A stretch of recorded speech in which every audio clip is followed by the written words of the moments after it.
Welcome back to the channel. We back with a new recommendation. This is Silent Cities visiting the largest cemetery in France, and this is posted by the History Underground. So original link will be in the description. With that being said, we're smoking all my dragons, divine, righteous, almighty, greats, overachieving, never slacking. We're gonna fly over to France again, and let's see. Let's jump into this and let's learn something today. Here we go.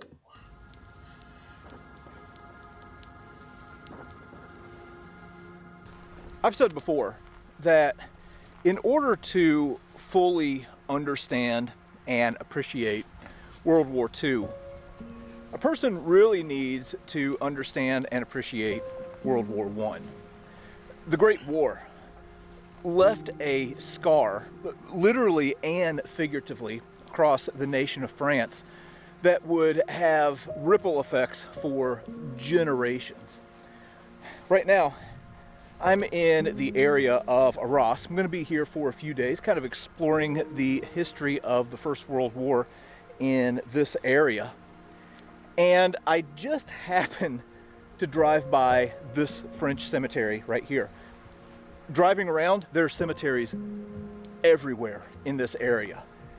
You don't even have to look for them. They're just all over the place. And this one right here, as big as it is not even the biggest one in this area. Jeez. Shout out to him and everybody who's a part of making this video, because I'm definitely big on honoring those that are no longer with us.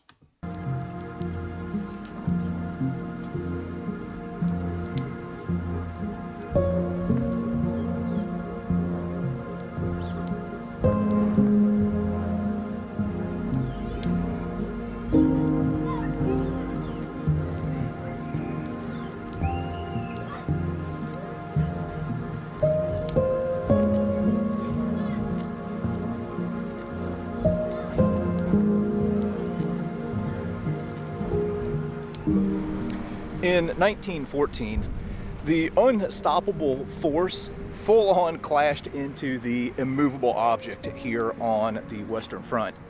And as the Central Powers and the Allies found themselves becoming more and more entrenched and not being able to go through each other, the next available option was to try and go around. This started something that became known as the Race to the Sea, where both the Allies and the Central Powers were trying to outflank each other to get to the English Channel first. Well, if you would have been a French citizen during this period of time, you would not want your village or town to be in the path of these two juggernauts. And the spot where I'm at right now, in Ablain, Saint-Nazaire, found themselves in that unfortunate position.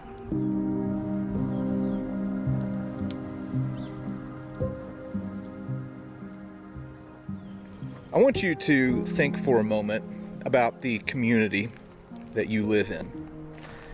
Think about what it would be like if war came to the place where you live and you had to evacuate. And when you came back,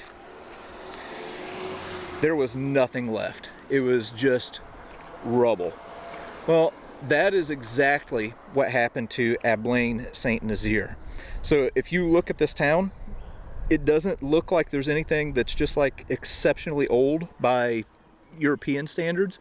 That's because there's nothing in this town that is older than 1918, 1920. This whole village had to be completely rebuilt. Just absolutely awful. Ablain Saint-Nazaire sits at the base of a ridge, and this was in German hands at the end of 1914 and through the spring of 1915. And the Germans wanted to keep it, and the French wanted to take it back. And the only thing left from the war is this shell of the church. So if we go up here, we'll get up on the other side of this fence, you can see the only thing that I guess you could say survived from the fighting that took place here in the First World War. The Germans had this set up as an artillery observation position. The French knew it, and they just bombed the heck out of this church to deny the Germans a artillery observation position. This was a 16th century church, so it was a historic church, and yeah, you can see what happened to it. After the war, rather than rebuild the church right here, they decided to leave this shell as an everlasting reminder of what had happened in this village. And then they built a new church up the hill. And just beyond this is the high ground that the French were wanting to desperately take back, and they would expend thousands upon thousands of lives to make it happen.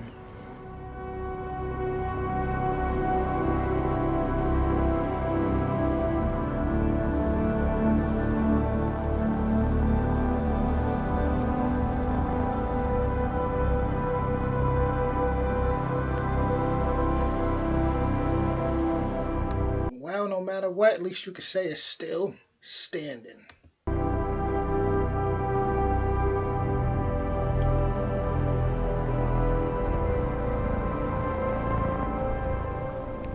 I've made my way up to the top of the plateau of the Notre de Lorette, and once you get up here, you can see why the Germans were fighting so hard to keep this position and why the French wanted it so bad. I mean, the view from here is spectacular. So obviously for any army, this is going to give a commanding view of everything around, be good for artillery position and spotting, things like that. And there was some vicious fighting that took place here in the early part of World War II. Everybody focuses on Verdun, but there was some heavy combat that took place here on this plateau. So the Germans originally occupied it, I think in October of 1914, in the Race to the Sea. And then the French ended up fighting them for it over like the next 6 months. And then eventually were able to take it. So here on this plateau, there's like 5 different spurs that come off of it, so each one of those spurs had to be taken. And it is now the site of the largest French military cemetery in France.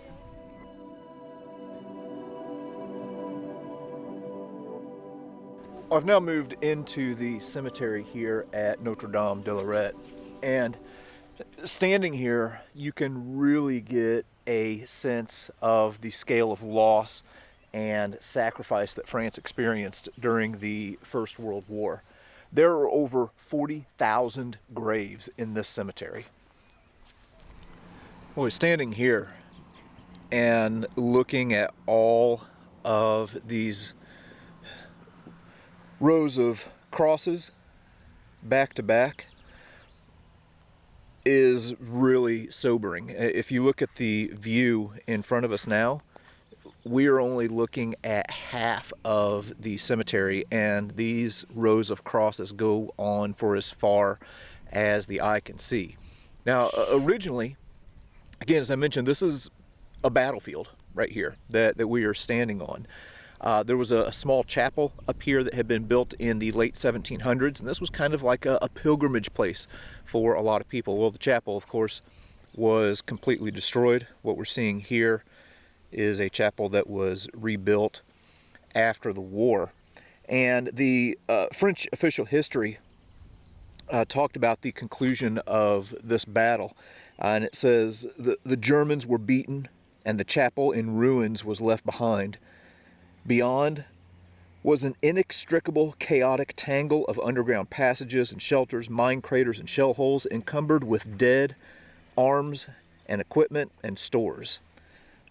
So this place was just completely devastated after the battle, and then became a bit of a collection cemetery for the French, where in the area of the Pas de Calais, where they brought their dead and buried them. What cheeses are the worst for you? Number one, brie. That is a lot of burying to do. That is a lot. That's a whole nother process that, it would be very interesting to see someone who talk about, uh, especially if they, I mean, it was a long time ago, but if somebody, say, had a relative that was a part of that process of burying all those people, I would definitely love to hear that perspective because that's a lot of people buried. One of the more prominent features here in this cemetery is this lantern tower. This was built in the years after the war to commemorate the fallen of France here in this area. And inside, they also have the remains, unknown remains of a soldier from the Second World War, and also war in North Africa, and also the French War in Indochina. Unfortunately, we cannot go in there today because they are doing some restoration work. I don't claim to do a lot of things well, but one of the things that I excel at is showing up to sites on days when they are doing some kind of construction work. But here's something else that I can show. I want you to take a look at these two seemingly empty plots. So if we walk over here, you'll notice that there are no headstones in here. It's just this walled off portion of the cemetery, but it is not empty. Inside of these walls, as we can see right here, are the unknown remains of 4,563 soldiers. Jeez. And then if we go over here, again, we have another one of these seemingly empty plots, but this is another mass grave holding the remains of 5,649 soldiers. So just to give you a little bit of perspective or something to compare to, just in these two plots alone, there are more soldiers buried than in the entire Normandy American Cemetery. And these aren't the only That's insane. That is insane. All this war that done took place. spots like this in this place. And that is something else. Typically when I visit these cemeteries, I try and highlight some of the soldiers who are interred there and tell their stories. To be honest, that's difficult for me here. For English speakers, there aren't a whole lot of resources out there for French military history, at least not that I'm aware of, and that's a shame because I really want to learn more. Here's what I do know. This is the grave of Ernest Barbeau. To my knowledge, he's the highest ranking individual buried here. He was the commander of the 77th Infantry Division, which fought here in this area. And where the present-day Cabaret Rouge Commonwealth Wargrave Cemetery is, he had established a headquarters in a trench and was hit by shrapnel while running across open ground. He was mortally wounded and died later at a dressing station. There's a memorial to him down in Souchez, to him and the 77th. But anyway, here's the grave of Ernest Barbeau. All right, now I mentioned how this cemetery sits on a battlefield. We've talked a little bit about some of the vicious fighting that took place here in 1914 and 1915, and I want to show you what I just found. So if you look here, you can see that the groundskeepers have plowed up all of the ground in front of these crosses, probably getting ready to plant some new flowers. And I was walking by and just happened to see this shell casing laying right here in the dirt. That is something else. Here, all of these years later, the battlefield is still giving up some of its secrets.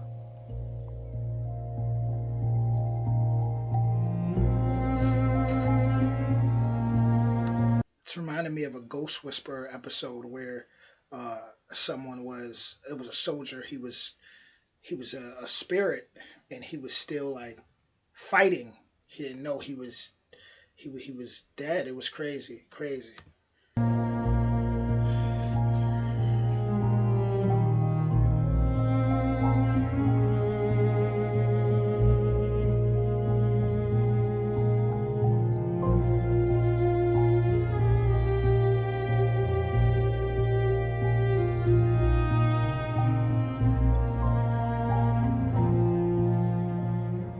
I mentioned how, as an English speaker, it's sometimes difficult to get access to French military history when it comes to the Great War beyond anything that's just kind of surface level, which is really a shame. So I will freely admit that when it comes to the French actions here on the plateau of Notre Dame de Lorette, my knowledge is kind of limited, but that's why I'm here, here to learn. What we are looking at right now is a monument to General Maistre, I think is how you say his last name. He was the general in command of the French 21st Division. That is the division that ended up securing these heights in the spring of 1915, and I really like this monument. You can see he's there with a regular soldier, and he's standing among these pockmarked ruins. This monument was dedicated in May of 1927, so within 10 years of the end of the war, and is placed at the spot that is thought to be the command post of General Maistre.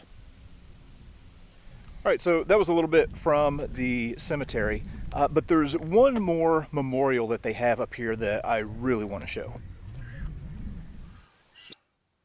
Yeah, and I'm just like, okay, so how does I wonder if in France, like for history, if they take like field trips and go see places like this. So we've just entered into the Ring of Remembrance, and what you are looking at are all of these panels, and on these panels are over 580,000 names of soldiers who died, not in just World War I in general, but World War I in the Pas-de-Calais region. So just this region where we are today. That is absolutely wild. And the 580,000 names are from all nationalities. They're all in alphabetical order. They're not divided up by country.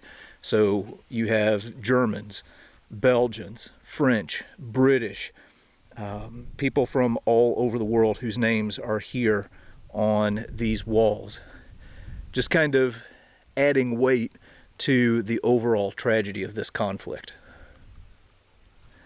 I'm just going to point out a few names etched into these panels.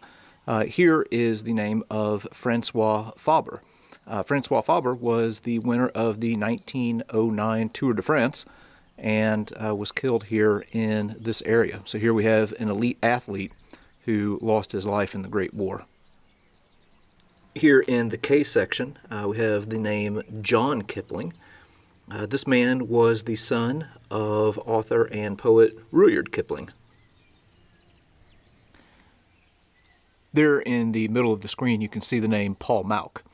Paul Malk was a soldier in the German army and is thought to be the youngest enlisted soldier who was killed during the war. He died in June of 1915 and was 14 years old when he died. 14 years old is crazy. Here among all of the names on this panel, you come across one that is a little bit different. This name right here, that of Joseph Standing Buffalo.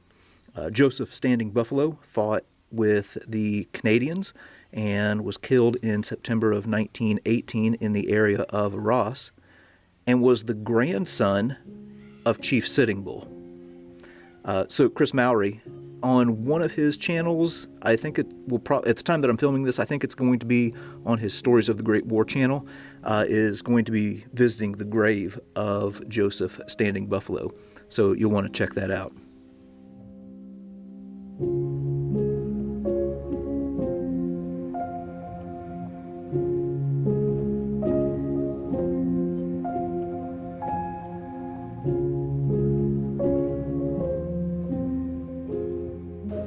At the beginning of this video, I made the comment that in order to fully understand and appreciate the Second World War, you really need to understand and appreciate the First World War. And I think coming to places like this really helps with that. I know, speaking from an American perspective, when you get to World War II, it's pretty easy to make derisive comments about the fact that, you know, France surrendered to the Germans in 1940.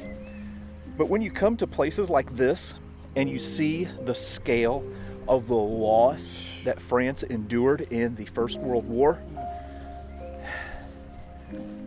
it it gives you pause.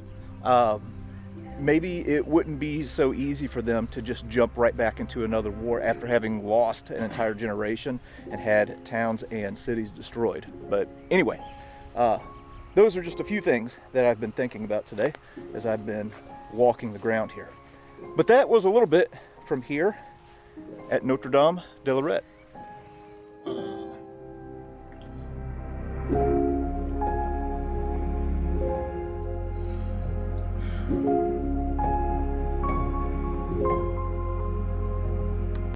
That was a very respectable video, very honorable video, and it's like to see all those people that died because of war. That's just, it does piss me off. It does, because it's like war, like all those nameless soldiers is. I mean, we're even looking at the memorial sites where you see like standing buffalo, and it was reminding me of the 9/11 site in New York City and Manhattan a little bit for sure, and that's not good. That's not good. Sure, they got these beautiful, these beautiful tributes, but overall, it's a real problem with humanity, because it's just so much that I could go into right now, but I'm not gonna. I think I kind of get the drift of where I'm going. Just it's too much. It's too much. Just a little too much with humans. A little too much war. A little too much people have suffered. But yeah, if you visited this cemetery, definitely let me know in the comments and let me know how you felt going there and what kind of vibes you got. Was it like an instant feeling of sadness, or did you feel a sense of pride for people that fought and we're brave at the end of the day? But when it's all said and done, original link in the description. If you enjoyed this video, definitely don't hesitate to hit that like, that subscribe, that notification bell, and I'll be back with more soon. Much love.